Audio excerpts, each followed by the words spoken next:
आज मैं विशेष रूप से आपसे नवरात्रि के इस उपलक्ष्य पर कुछ बात करने के लिए ही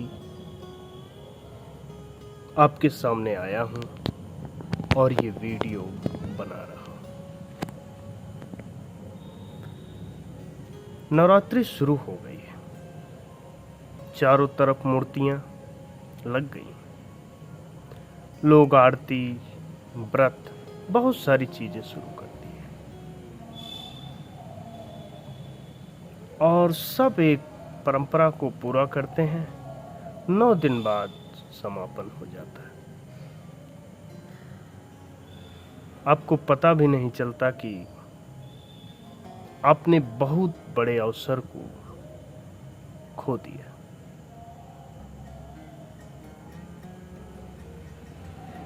मगर यह दुर्भाग्य है इस देश का, यहाँ के लोगों का। ये मक्कार नेताओं के प्रति बहुत विश्वास रखते हैं, उनके पीछे भागते हैं, उनके लात घूंसे सहते हैं। ये व्यापारियों की बात मानते हैं, मक्कार मोटिवेशनल स्पीकर्स की बात मानते हैं,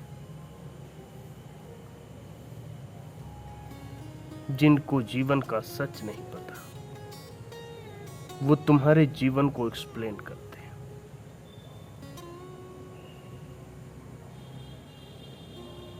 मगर जिन चेतनावान लोगों ने, ऋषियों ने, आत्मज्ञानियों ने,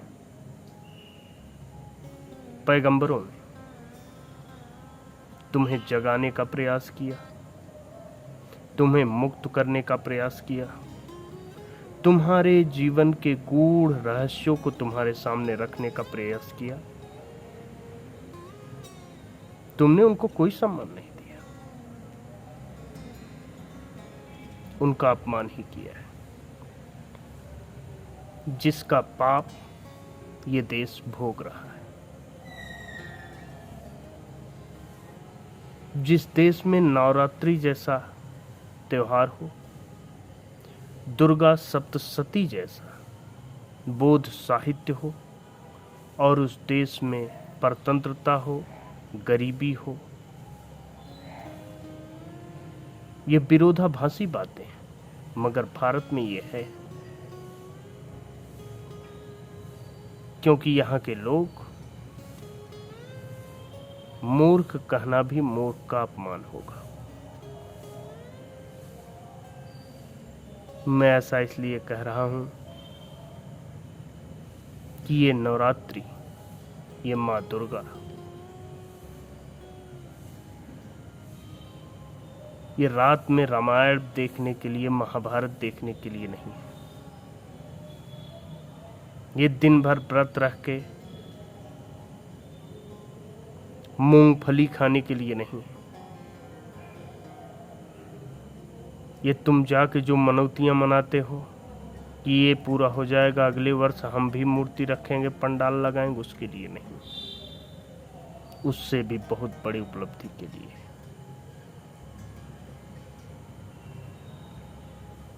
ये कौन है माँ दुर्गा?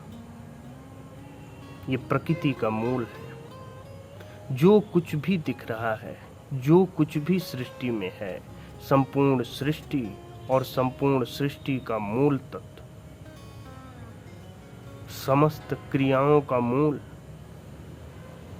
समस्त मूल के मूल का मूल है माँ दुर्गा। वो आपका भी मूल है और बहुत गहराई में आप ही हैं।